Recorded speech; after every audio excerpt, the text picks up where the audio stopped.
আসসালামু আলাইকুম। সবাইকে স্বাগত জানাচ্ছি চ্যানেলের নিয়মিত আয়োজন attorney Moin Chowdhury law and immigration প্রোগ্রামে। আমি ফাবিহা নিসা চ্যানেলের নিউ ইয়র্ক স্টুডিও থেকে, এবং আজকে আমাদের অনুষ্ঠানের অতিথি অ্যাটর্নি মঈন চৌধুরী। কেমন আছেন? খুব ভালো, থ্যাংক ইউ। আজকে প্রোগ্রামটা আমি এভাবে শুরু করতে চাচ্ছি যে আমাদের ওয়ার্কসাইট বিভিন্ন অ্যাক্সিডেন্ট হয়ে থাকে, সেক্ষেত্রে আমাদের কর্মস্থলের কর্মীরা কি জানে যে তারা কি কি ধরনের আসলে ক্ষতিপূরণ পেতে পারে বা কিভাবে এগুলো কাজ করে, সেটা নিয়ে আমি আজকের পর্বটা একটু সাজাতে চাচ্ছিলাম। শুরুতে জিজ্ঞেস করতে চাচ্ছি, কর্মস্থলে কি কি ধরনের অ্যাক্সিডেন্ট আসলে আমাদের হয়ে থাকে সচরাচর, কি কি ধরনের অ্যাক্সিডেন্ট আপনি পান? ধন্যবাদ। আমরা যে কেসগুলো করি সচরাচর কনস্ট্রাকশন কাজে accident, big big case, building accident হতে পারে, আপনার ট্রিপ অ্যান্ড ফল হতে পারে, রাস্তায় স্নোতে পড়ে গেল, স্লিপ অ্যান্ড ফল হতে পারে, এগুলো খুব বড় বড় কেস হয়। আমেরিকাতে সবাই জানি, আমরা সারা বিশ্ব জানে আমেরিকা যে কান্ট্রি অফ টর্ট হচ্ছে নেগলিজেন্স, অন্যের কোনো যদি অবহেলার কারণে আপনি ক্ষতিগ্রস্ত হন, আপনি যদি তাহলে আপনি এটার ক্ষতিপূরণ পেতে পারেন। Very very important. আমেরিকা এটা খুবই প্রচলিত, কারণ আমরা যে কাজগুলো করি সাধারণত বিশ্বের বিভিন্ন দেশে আগে অ্যাটর্নি ফি দিতে হয়, কিন্তু আমেরিকায় অনলি ওই যে পার্সোনাল ইনজুরি কেসে আমরা আগে কোনো টাকা পয়সা নেই না, কনসালটেশন ইজ ফ্রি। ক্ষতিপূরণ পাওয়ার পরেই আমরা 1/3, যদি রেগুলার কেস হয় 1/3, আর যদি কর্মস্থলে হয় তখন 15% লয়াররা চার্জ করে, ডিপেন্ড করে স্টেট টু স্টেট ভেরি, কারণ 50 স্টেটে ডিফারেন্ট ল এক্সিস্ট করে। সো এক্ষেত্রে বাংলাদেশি কমিউনিটি বর্তমানে সবাই জানে, কারণ আমরা এই পরিমাণে আপনাদের চ্যানেল আই বলেন, বিভিন্ন সোশ্যাল মিডিয়া এই পরিমাণে বিজ্ঞাপন দিয়ে থাকি, সবাই জানে যে অ্যাক্সিডেন্ট কেসে অ্যাটর্নি পাওয়াটা খুবই ইজি, যেহেতু আমরা আগে থেকে কোনো চার্জ করি না। কিন্তু মাঝে মধ্যে দেখা যায় যে অনেক ক্ষেত্রে দেখা যায় যে অনেকেই বিভ্রান্তির শিকার হয়, অ্যাটর্নি না হয়েও অ্যাটর্নির মতো কথা বলে, হয়তো কোনো অ্যাটর্নির সাথে কাজ করে কিন্তু সে সরাসরি অ্যাটর্নির কাছে পাচ্ছে না, তথ্যটা ভুল দিচ্ছে, কেস নেওয়ার জন্য কথা বলছে। কিন্তু আমরা মেক শিওর করি, এই জন্য আমরা ভিজিবল থাকি কমিউনিটিতে, মেক শিওর করি আপনাদের প্রপার রিপ্রেজেন্টেশনটা পান। আমেরিকায় 50টা স্টেটে ডিফারেন্ট ল এক্সিস্ট, মোটামুটি সেম কিন্তু তারতম্য আছে। কিন্তু আমাদের ফার্মে আমরা বিভিন্ন স্টেটের লাইসেন্সড অ্যাটর্নেট লড়াই এই কাজগুলো করে থাকি। আর ইমিগ্রেশন আমরা এক স্টেটের লাইসেন্স নিয়ে 50 স্টেটে প্র্যাকটিস করতে পারি, কিন্তু এই যে স্টেট লগুলো এক স্টেটের লাইসেন্সে ওই স্টেটে প্র্যাকটিস করা যায়।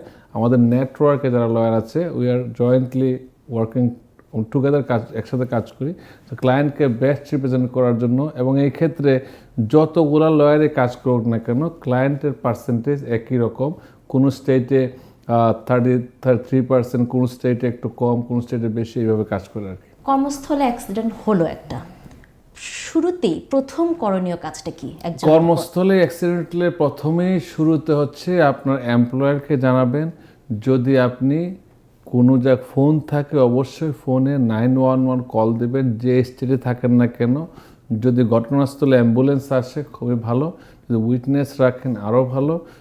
Try to take some pictures of the incident, এবং লোকেশনটা খুবই important. Picture of the place, যে জায়গাটায় পড়ছেন, হয়তো আপনি আইসে যখন পড়লেন ওই জায়গাতে হয়তো আইসে তখন থাকবে না, তো আপনি তাৎক্ষণিক তখন দেখাবেন। তো আইসে যদি আপনি তুলে রাখেন, আপনি তো প্রমাণ থাকলো যে ওই সময় এটা কেমন ছিল।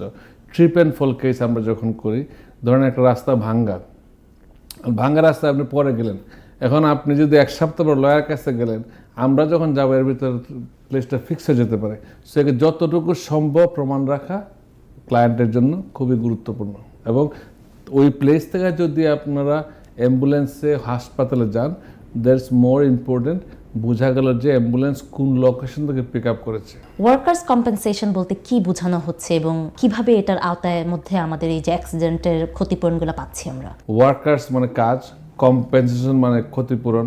যে কাজে থাকার অবস্থায় যদি ক্ষতি হয়, এটাকে বলে ওয়ার্কার্স কম্পেনসেশন। এইভাবে সে কাজের সময় যেই পরিমাণ কাজটা করতো, সে চিকিৎসার খরচ পাবে, এবং সে যদি কাজ করতে না পারে, ওই যতদিন পর্যন্ত কাজ করতে পারবে না, তার একটা নির্দিষ্ট পরিমাণ স্যালারি বলতে পারেন ট্যাক্স ফ্রি, ওটা সে বাসায় বসে পাবে। তাকে জানতে হবে এবং তাকে জিনিসটাকে ফলো আপ করতে হবে। অনেকে ভাবে যে আমি মঈন চৌধুরীর কাছে কেস দিলাম, আমার তো কিছু করতে হবে, $1 মিলিয়ন ঘরের বসে পাচ্ছে। $1 মিলিয়ন পাইতে গেলে আপনাকে কাজ করতে হবে, মিনস আপনাকে you have to help yourself, চিকিৎসাগুলো করতে হবে। অনেক সময় চিকিৎসা ছাড়া আমরা প্রমাণ করতে পারি যে এই লোকটা অসুস্থ কিনা। এটাকেই একটা সূত্র ধরা হচ্ছে বা এটার মধ্যে কোনো ফ্রড? আমরা ফ্রডের কোনো সময় ফ্রডের আওতায় যাই না, কিন্তু আমরা সবাইকে বলি যে সত্য বলবেন, মিথ্যা তথ্য দিয়ে কোনোভাবেই কোনো বেনিফিট পাওয়া সম্ভব না এবং উচিত না। যা সত্যতা, কারো যদি ফ্র্যাকচার হয়, ফ্র্যাকচারটা তো এক্সরেতে আসবে। যদি কারো টিয়ার হয়, মানে রগ ছিঁড়ে যায় হাঁটুতে বা শোল্ডারে, তো এমআরআইতে আসবে। সো এই জিনিসগুলা এভরিথিং ইজ প্রুভেন, এবং আমরা যখন ট্রায়াল করি, ট্রায়ালে আমাদেরকে প্রুভ করতে হবে কেসটা কতটুকু সঠিক। কেউ কিন্তু টাকা দেওয়ার জন্য বসে নাই, যে আপনি যে বললেন না $1 মিলিয়ন দেয়, $1 মিলিয়ন পাইতে গেলে আমাদের কষ্ট করতে হয়, অনুযায়ী ফাইল সাজাইতে হয় যে ক্লায়েন্টের আসলে সমস্যা কী। যদি সমস্যা না পায়, কাজ মিস না করেছে, তখন তো আমাদের আর প্রমাণ করার কিছু থাকলো না। আপনার ফার্মে এই ধরনের কেস কীরকম এসে থাকে এবং সেই ক্ষেত্রে আপনাদের মানে সাফল্যতা? আমরা প্রচুর কেস করে সাফল্য 100%। আমরা উইন ছাড়া কেস নেই না, এই জীবনে কোনো কেস আমরা লস্ট করি নাই। কারণ হচ্ছে আমরা কেস নেওয়ার আগেই বুঝি যে কেসটা হবে কিনা, কথা বলেই বুঝি। কিন্তু ডিপেন্ড করে টাকা কত পাবে, কম না বেশি। কেউ পায় $1 মিলিয়ন, কেউ পায় $5 মিলিয়ন। আমাদের $5 মিলিয়ন কেসও করেছি, আবার হয়তো $100,000 কেসও করেছি। ডিপেন্ড করে অপর পক্ষে কীভাবে কাজটা দেখে এবং কতটুকু ক্লায়েন্ট ইনজুরির উপর ডিপেন্ড করে। এই যে টাকাটা আসছে, এটা কি ওই কোম্পানির ইন্স্যুরেন্স থেকে আসছে? এটা কোম্পানির ইন্স্যুরেন্স থেকে আসছে, হ্যাঁ। সেক্ষেত্রে কর্মীর অধিকারগুলো জানার গুরুত্বপূর্ণটা কতটুকু? মানে আমরা যখন একটা জবে যাচ্ছি বা একটা কাজে যাচ্ছি, দেখা যায় অনেক সময় লজ লেখা থাকে, রুলস অ্যান্ড রেগুলেশনস লেখা থাকে, আমরা কতটুকুই বা পড়ি, দেখা যায় পড়ি না বা পড়ি। তো সেক্ষেত্রে জানানোর দায়িত্বটা কার, বা জানছি যে সেটা কি সূত্রে জানছি? আপনি বারবার দায়িত্বটা আমার ঘাড়ে চাপিয়ে দিচ্ছেন। আমার দায়িত্ব না, কিন্তু দায়িত্ব হচ্ছে তার নিজের। আমরা সবসময় বলি বায়ার্স বি অ্যাওয়ার, কমার্সের সাবজেক্ট যারা পড়ছে, যে কিনবে সে সতর্ক থাকবে। সেমভাবে আপনি যখন কাজে যাওয়ার অধিকারটা জানার কর্তব্য আপনার, আপনার কী অধিকার আছে, বেতন কত পাবেন, কি কি ডিউটি করবেন, এবং আপনার কাজের অংশ কি কি। কনস্ট্রাকশনে যারা কাজ করেন, মিলিয়নস আপনারা কনস্ট্রাকশনের কাজ করি, তারা সেফটি ইকুইপমেন্ট ব্যবহার করতে হয়। দেখা যায় অনেকে সেফটি ইকুইপমেন্ট তার এমপ্লয়ার প্রোভাইড করে না, অত বলে যে মানে কম শিক্ষিত যারা, তারা বুঝে না যে ওইটা দিয়ে কাজ করতে হবে। Then it becomes very big case, কারণ employer fail to provide him safety equipments. Safety ইকুইপমেন্টটা প্রোভাইড করার দায়িত্ব এমপ্লয়ারের, কারণ সে তো এমপ্লয়ারের কাজ করে।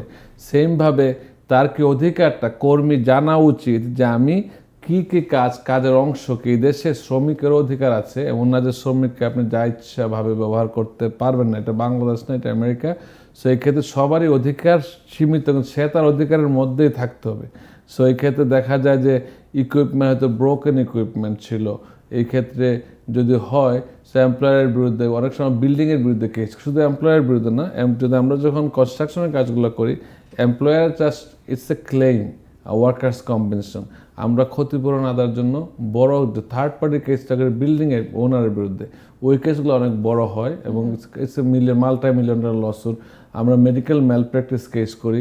বাংলাদেশে অধিকাংশ লোক মনে করে যে যদি কেউ ধরেন মারা যায় বা ডিসেবল বাচ্চার জন্ম হয়, বার্থ ডিফেক্ট হয়, এগুলা হয়তো বা অ্যাক্ট অফ গড। আসলে অ্যাক্ট অফ গড সবসময় কিন্তু সবসময় অনেক সময় ডাক্তারের নেগলিজেন্সের কারণে, অবিজিওয়ারের নেগলিজেন্সের কারণে এই ঘটনাগুলো ঘটে থাকে। আর্বস পজি, সেরিব্রাল পজি, দেখবেন যে বাচ্চাগুলা জন্মের পরে ব্রেন ড্যামেজ থাকে, হয়তো আঘাত আগেই ছিল। কিছু আছে জেনেটিক, কিছু আছে আপনার ডাক্তারের ভুলের কারণে হয়। সেগুলো আমরা যখন জাস্টিফাই করতে পারি, তখন হসপিটালের বিরুদ্ধে আমরা বিগ কেস করি। হসপিটালের বিরুদ্ধে মাল্টি-মিলিয়ন লসুট হয়। জন্মের সময় মা মারা যেতে পারে, জন্মের সময় বাচ্চার ড্যামেজ হতে পারে, অনেক কিছু, শোল্ডার ডিসলোকেশন হতে পারে। এগুলা হয় দেশে। এই দেশে যে 100% চিকিৎসা ভালো আমরা বলবো না, কিন্তু এই নেগলিজেন্সের কারণে, ডাক্তার বা হাসপাতালের নেগলিজেন্সের কারণে যদি কোনো ধরনের ক্ষতি হয়, এই পরিবারটা ক্ষতিপূরণ পাওয়ার অধিকার রাখে এবং আমরা ওই অধিকারগুলো সংরক্ষিত করি এবং আমরা এই অধিকারগুলো রাখার চেষ্টা করি। কিন্তু আবার যদি আমার কথা শুনে বলেন যে 100%ই ডাক্তারের ভুল, না, সবসময় ভুল হয় না। কোনো সময় জেনেটিক কারণে হয়, দেখা গেলো তার জন্মসূত্রে একটা তার ফ্যামিলির মধ্যে ট্রেডিশন আছে এই রোগের, জেনেটিক্স, তখন এইগুলো আর কেসের আওতায় পড়ে না। কিন্তু আমরা রিভিউ করি ফর ফ্রি। আমাদের স্পেশালিস্ট ডাক্তার আছে, প্রফেসর আছে, রিসার্চার, যারা ফ্রি এগুলো রিভিউ করে আমরা বলি যে আসলে কেসটা ভায়াবল কিনা। যদি ভায়াবল হয় then it's become a big case. আর না হলে তো আমরা বলে দেবো যে এটা এই কারণে হচ্ছে না। নাথিং টু লুজ, তারা একটা পয়সা লাগে না।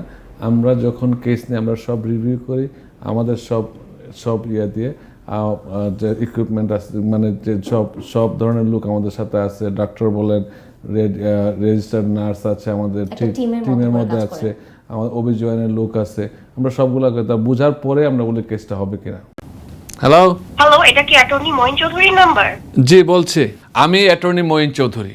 দীর্ঘ 15 বছর যাবৎ আমেরিকাতে দুর্ঘটনায় আহতদের জন্য মিলিয়ন মিলিয়ন ডলার আদায় করে দিয়েছি। আপনাদের গাড়ি দুর্ঘটনা, কনস্ট্রাকশন কাজের দুর্ঘটনা, হাসপাতালে ভুল চিকিৎসা সহ যে কোনো দুর্ঘটনায় সর্বোচ্চ ক্ষতিপূরণ আদায় বিনামূল্যে আমাদের অভিজ্ঞ অ্যাটর্নিদের পরামর্শ নিন।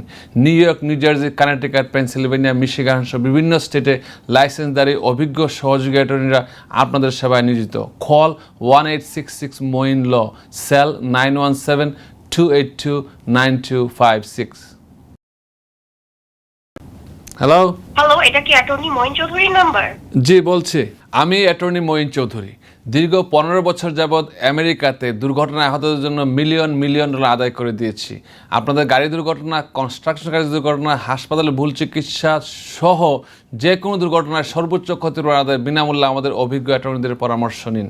New York, new jersey, Connecticut, Pennsylvania, Michigan সহ বিভিন্ন স্টেটে লাইসেন্সধারী অভিজ্ঞ সহযোগী অ্যাটর্নিরা আপনাদের সেবায় নিয়োজিত।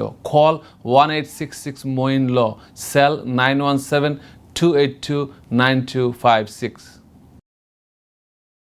এই ধরনের কেসে কর্মীরা সচরাচর কি ধরনের ভুল করে থাকে বা কি ধরনের ইনফরমেশন দেয়া প্রয়োজন একজন অ্যাটর্নিকে? ভুল হচ্ছে অনেকে সঠিকভাবে ভাষাগত কারণে সঠিকভাবে বলতে পারে না। কারণ মেডিকেল ম্যাল প্র্যাকটিসের ক্ষেত্রে বলবো অনেক টার্মস যারা আছে শিক্ষিত লোকরাই বুঝে না। তো এই জন্য আমাদের লেখাপড়া করতে, আমরা যখন ডাক্তারের বিরুদ্ধে কেস করি we must study very well. কারণ আমরা ডাক্তারের বিরুদ্ধে যদি ভুল ধরতে হয় আমরা তো একটু অ্যাডভান্স নলেজ রাখতে হয়। সেমভাবে কনস্ট্রাকশন কাজে বলেন, দুর্ঘটনার শিকার হলে, গাড়ি অ্যাক্সিডেন্টে যখন হয় তখন মানুষ হয়তো পিকচার রাখে না। অনেক সময় দেখা যায় যে এই দেশে আপনারা বলবেন যে দেশ উন্নত দেশ, আইন কারণে এত মানে কঠিন হওয়ার কথা, কিন্তু কেউ তো অনেক সুবিধা পাচ্ছে না। অনেক সময় দেখা যায় যে বড় বড় অ্যাক্সিডেন্ট ঘটে, গাড়িটা তাকে হিট করে চলে যায়। আগে হয়তো পুলিশ তাদেরকে অ্যারেস্ট করতো, এখন দেখা গেল যে পুলিশ হয়তো তাকে অ্যারেস্ট করতে পারে না, ফেক প্লেট দিয়ে গাড়ি চালায়। সো এই ক্ষেত্রে তার দুর্ভাগ্য বলবো, এবং সে যদি সিনের ডকুমেন্ট রাখতে পারে, ভুল, সে ফেক একটা প্লেট নিয়ে গাড়ি চালাচ্ছে না, তার শুরুটা না, যে তাকে আঘাত করেছে সে হয়তো চলে গেল। তাকে যদি না পাওয়া যায় তখন তো তার কি বলবো, ব্যাড লাক বলবো। অনেক সময় পুলিশেও পায় না, যেহেতু তারা ফেক লাইসেন্স দিয়ে গাড়ি চালায়। সেই ক্ষেত্রে আমি বলবো জনগণ যারা আছেন সতর্ক থাকবেন, ড্রাইভ সেফলি, কিন্তু প্রথমেই উচিত হবে 911 কল দেয়া। এবং যদি নিরাপদ থাকেন, আর যদি নিরাপদ না থাকেন নিকটবর্তী থানায় যাবেন। এবং আপনারা অপরপক্ষ যদি মনে করেন আপনার সাথে কোঅপারেট করতেছে হিট করার পরে, you should exchange information first. And বেশি ইঞ্জুরি হলে you should go to hospital, যে কোনো স্টেটে হোক না হসপিটাল যাওয়া উচিত। এবং আপনাদেরকে 911 কল দেওয়াটা বাধ্যতামূলক। যদি পুলিশ আসে আরও ভালো, যদি ব্যথা পান অ্যাম্বুলেন্স থাকাটা ইম্পর্টেন্ট।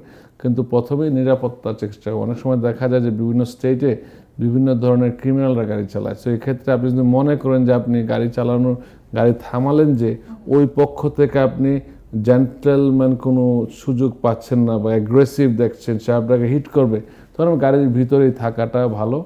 নিজের জীবনটা আগে, তারপরে আপনি আইনি ব্যবস্থা, তখন গাড়িতে থেকে 911 কল দেওয়া উচিত। আনডকুমেন্টেড যে সকল নাগরিক আছেন তারা যদি কখনো এই ধরনের অ্যাক্সিডেন্টের আওতায় পড়েন বা রোড সাইড একটা অ্যাক্সিডেন্ট হলো, তারাও কি কোনো ধরনের ক্ষতিপূরণ পেতে পারে? ধন্যবাদ। ক্ষতিপূরণটা সম্পূর্ণ আলাদা, আনডকুমেন্টেড বা ডকুমেন্টেড না। এটা হচ্ছে যদি অপর পক্ষের নেগলিজেন্সের কারণে, নেগলিজেন্স এক জিনিস আর ক্রিমিনাল অফেন্স আরেক জিনিস। অপর পক্ষের নেগলিজেন্সের কারণে যদি কোনো একটা ব্যক্তি যদি ক্ষতিগ্রস্ত হয়, আঘাতপ্রাপ্ত হয়, সে ক্ষতিপূরণ পেতে পারে। এটার সাথে তার ডকুমেন্ট আনডকুমেন্টের ব্যাপার না। তবে আমরা যেহেতু ইমিগ্রেশনও বুঝি এবং অ্যাক্সিডেন্টও বুঝি, তা আমাদের এই সুবিধাটা দেওয়া আছে যে আমরা দুইটা জিনিস একসাথে দেখি যে তাকে সেফ রেখে কীভাবে কাজটা করা যায়। আমি একটু এমপ্লয়মেন্ট বেস ইমিগ্রেন্ট ভিসা নিয়ে কথা বলতে চাচ্ছি, EB2, EB3, কারণ এখন যেহেতু আমাদের ফ্যামিলি বেস ইমিগ্রেন্ট ভিসাগুলো পজ আছে, তো দর্শকদের জন্য কি কোনো অ্যাডভাইস আছে যে EB2 বা EB3 বা কোনো স্পন্সরের আওতায় একটু যদি এক্সপ্লেন করতেন ভিসাগুলো নিয়ে? ধন্যবাদ নিসা। EB2, EB3, EB1 এগুলোও কিন্তু গ্রিন কার্ড আসে। তো গ্রিন কার্ড যেই সব অ্যাপ্লিকেশনে গ্রিন কার্ড আসে সবগুলো এখন পজ আছে, এরা সাসপেন্ডেড আছে। EB2, EB3ও কিন্তু আসবে না। EB1 যে আমরা কেসগুলো করি, এক্সট্রাঅর্ডিনারি যে অ্যাবিলিটি তাদের জন্য করি, রিসার্চার, সায়েন্টিস্ট, আর্টিস্ট যারা আছে, সিঙ্গার, সবার জন্য আমরা করে থাকি এগুলা, এবং প্রডিউসার, ডাইরেক্টর সবাই এটা আওতার মধ্যে পড়ে যে তারা এক্সট্রাঅর্ডিনারি কোয়ালিফিকেশন থাকে, অ্যাওয়ার্ড থাকে, জাজশিপ থাকে, তাদের যদি সব ধরনের ডকুমেন্টেশন থাকে, করে থাকি। EB2 যেটা এনআরডব্লিউটা খুব চলে এখন। এনআরডব্লিউটা হচ্ছে কি স্পন্সরের প্রয়োজন হয় না, স্পন্সর ডাইরেক্ট বর্তমানে যদি এনআরডব্লিউ অ্যাপ্লাই করে EB2 এনআরডব্লিউ তারা কিন্তু সরাসরি অ্যাপ্লাই করতে পারবে এখান থেকে, এবং গ্রিন কার্ড অ্যাপ্লাই করতে পারবে সরাসরি। সো এক্ষেত্রে তার ব্যাচেলার্স এবং masters, bachelors 5 years progressive experience, masters লাগবে, সাইটেশন প্রয়োজন হয়, স্টেম সাবজেক্টগুলো খুবই ভালো, কৃষি হলেও চলে। সো এই জিনিসগুলো is moving well from here. যখন আপনি বাংলাদেশ অন্য দেশ থেকে করবেন তখন কিন্তু আর ওই রুলস অ্যাপ্লাই যে আপনার কোনো দেশের ভিসা তারা দিচ্ছে না, এখন যা পরে তাই, এটা যদি লিফট না হয় তারা দিবে না। EB3 নিয়ে প্রচুর লোকের অভিযোগ আছে এখানে। EB3-তে একটা কথাই বলবো, যারা EB3 অ্যাপ্লাই করেছেন বা করবেন বা করার জন্য ভাবছেন, ফাইন্যান্সিয়াল কাউকে টাকা দিয়েছেন, you must know who is your employer. আমরা অভিযোগটা পাই এই ক্ষেত্রে এমপ্লয়ারের সাথে ওই যে দালাল চক্র বলবো না, এটা এজেন্টসরা আছে, তারা বলে যে এমপ্লয় এত টাকা দেন। আমরা কিন্তু আগেও বলি, being an attorney at law in this country for 20 years, EB3-তে এমপ্লয়ার একটা পেনিও ক্লায়েন্ট থেকে নেওয়ার সুযোগ নাই। আপনারা যদি কোনো কন্ট্রাক্ট কারোর সাথে করে থাকেন, এগুলা আপনারা অ্যাটর্নির মাধ্যমে ভেরিফাই করতে পারেন। আমেরিকায় যারা অ্যাটর্নি এট ল আমাদের মতো, আমার কাছে আসতে বলছি না, যে কোনো কেউ হতে পারে, অ্যাটর্নি এট ল যারা, অনেকে বলে যে আমি অমুক বারের member, not an attorney at law. Attorney at law হচ্ছে একটা স্টেটের লাইসেন্স থাকবে। অ্যাটর্নি এট ল হলে অ্যাটর্নি এট লর সাথে আপনি যদি কনফার্ম করেন যে এই চুক্তিটা কতটুকু ভ্যালিড, কারণ অনেকে দেখা যাচ্ছে আমি যখন ঢাকায় যাই, হোটেলে লাইন ধরে বসে থাকে, তারা $20 লাখ দিয়েছে, এখন আর ফোন ধরছে না, কারণ তারা কিন্তু ওই এমপ্লয়ারের সম্পৃক্তই না। এমপ্লয়ারের সম্পৃক্ত না, এলসি করতে ফ্রডের এর মধ্যে ভালো হচ্ছে না বলতে, কিছু ভালো লোক আছে, কিছু হচ্ছে 10টার মধ্যে 2টা হয়, 8টাই নাই। কারণ সে আর কাকে ধরবে এখন, সে তো এমপ্লয়ারকে চিনে না, আর এমপ্লয়ারকে টাকা দিচ্ছে, এমপ্লয়ার তার থেকে কোনো টাকা নেয় নাই। যে এমপ্লয়ার, যে ABCD company California, Florida, Michigan, তারা তো টাকা নেয় নাই, এবং অ্যাটর্নির টাকাটা দেওয়ার কথা হচ্ছে এমপ্লয়ারের। কিন্তু আমরা উল্টা করতেছি কি, EB3 অ্যাপ্রুভ হচ্ছে, চলে আসেন, এলসি হচ্ছে। এলসি ইজ নাথিং, আপনি 10 জনের এলসি করতে পারেন, কিন্তু হয়তো পোস্ট আছে একটা, ইমিগ্রেশন যখন ফাইল করবে তখন তারা দেখবে সমস্যা হয় কি, হয়তো সে একটা ভদ্রলোক কোনো একটা প্রতিষ্ঠানের থেকে, হয়তো বা প্রতিষ্ঠানের মালিক এখানে, সে নতুন ব্যবসা করলো, এলসি করতে কিন্তু যে লেবার সার্টিফিকেট করতে তারা এত কিছু দেখে না, কিন্তু লেবার সার্টিফিকেট হওয়ার পর যখন ফাইল করবেন তখন তার ফাইন্যান্সিয়াল ডাটা দেখবে আর বেশি করে। ফাইন্যান্সিয়াল দেখার পরে তখন তারা হয়তো এটা দিল না, অ্যাপ্রুভ হলো না, আপনার টাকাটা মায়ের, আপনার কাকে টাকা দিচ্ছেন, টাকা দেওয়ার তো সুযোগ, নেওয়ারও সুযোগ নেই, দেওয়ার সুযোগ নেই এখানে। কিন্তু হ্যাঁ, যদি কেউ আপনাকে হেল্প করে তাই আপনার সার্ভিসটা নিতেই পারে, কিন্তু চুক্তি করে যে আমি এত টাকা দিয়ে আপনাকে ভিসা করে দেবো, this is offence, it's immigration fraud. কারণ ইমিগ্রেশনের প্রচুর লোককে ধরতেছে এখন, আমরা তো জানছি না। টেক্সাসে ধরলো একটা বিশাল গ্রুপকে, এগুলো নিউজে আসে না, কেন আসে না? বাংলাদেশি প্রতিষ্ঠানগুলো কেন যেন নিউজে আসে না, এগুলো অনেক লোক ধরা পড়তেছে, যেগুলো হয়তো প্রতিষ্ঠানের নাম ব্যবহার করে, প্রতিষ্ঠানই নেই, যেই প্রতিষ্ঠানটাই কাগজপত্রে আছে কিন্তু বাস্তবে নাই। সো তখন তো ভিসাটা হচ্ছে না।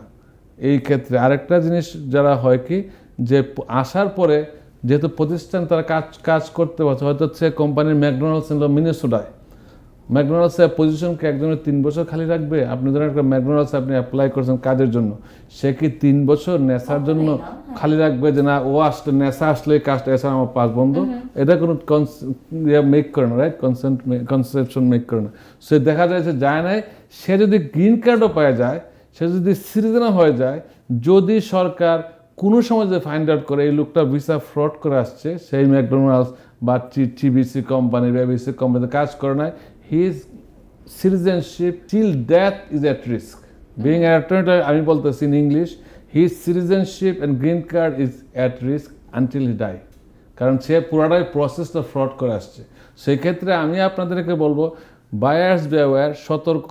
শুধুমাত্র আমার বিরুদ্ধে প্রচুর লোক কথা বলে, এই জন্য আমি সঠিক কথা বলি বিদায়। কারণ আমি ভিকটিমের পক্ষে কথা বলি, আমি লিগাল ইমিগ্রেন্টস রাইটস নিয়ে কথা বলি, ইমিগ্রেন্টস ইন্টারন্যাশনাল, আমি এটা চেয়ারপারসন। আমরা যে কাজগুলো ইমিগ্রেন্টস অধিকার নিয়ে কথা বলি, কারণ একটা লোককে যদি সেভ করতে মনে করে আমি legal be successful.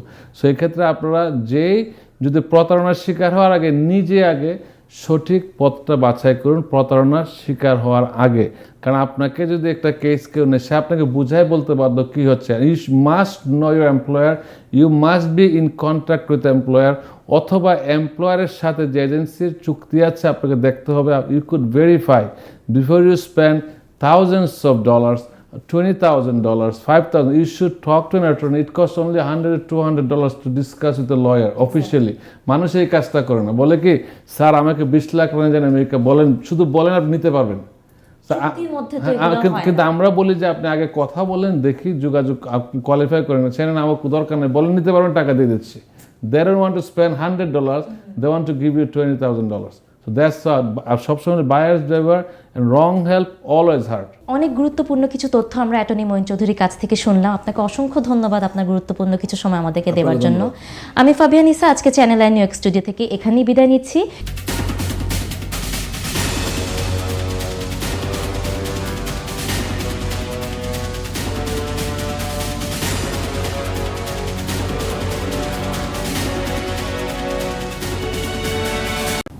Hello, hello, এটা কি অ্যাটর্নি মঈন চৌধুরীর নাম্বার? জি বলছি, আমি অ্যাটর্নি মঈন চৌধুরী। দীর্ঘ 15 বছর যাবৎ আমেরিকাতে দুর্ঘটনায় আহতদের জন্য মিলিয়ন মিলিয়ন ডলার আদায় করে দিয়েছি। আপনাদের গাড়ি দুর্ঘটনা, কনস্ট্রাকশন কাজের দুর্ঘটনা, হাসপাতালে ভুল চিকিৎসা সহ যে কোনো দুর্ঘটনায় সর্বোচ্চ ক্ষতিপূরণ আদায় বিনামূল্যে আমাদের অভিজ্ঞ অ্যাটর্নিদের পরামর্শ নিন। New York, new jersey, Connecticut, Pennsylvania, Michigan সহ বিভিন্ন স্টেটে লাইসেন্সধারী অভিজ্ঞ সহযোগী অ্যাটর্নিরা আপনাদের সেবায় নিয়োজিত। কল 1866 মঈন ল, সেল 917-282-9256। হ্যালো, হ্যালো, এটা কি অ্যাটর্নি মঈন চৌধুরীর নাম্বার? জি বলছি, আমি অ্যাটর্নি মঈন চৌধুরী। দীর্ঘ 15 বছর যাবৎ আমেরিকাতে দুর্ঘটনায় আহতদের জন্য মিলিয়ন মিলিয়ন ডলার আদায় করে দিয়েছি। আপনাদের গাড়ি দুর্ঘটনা, কনস্ট্রাকশন কাজের দুর্ঘটনা, হাসপাতালে ভুল চিকিৎসা সহ যে কোনো দুর্ঘটনায় সর্বোচ্চ ক্ষতিপূরণ আদায় বিনামূল্যে আমাদের অভিজ্ঞ অ্যাটর্নিদের পরামর্শ নিন। New York, new jersey, Connecticut, Pennsylvania, Michigan সহ বিভিন্ন স্টেটে লাইসেন্সধারী অভিজ্ঞ সহযোগী অ্যাটর্নিরা আপনাদের সেবায় নিয়োজিত। কল 1866 মঈন ল, সেল 917-282-9256।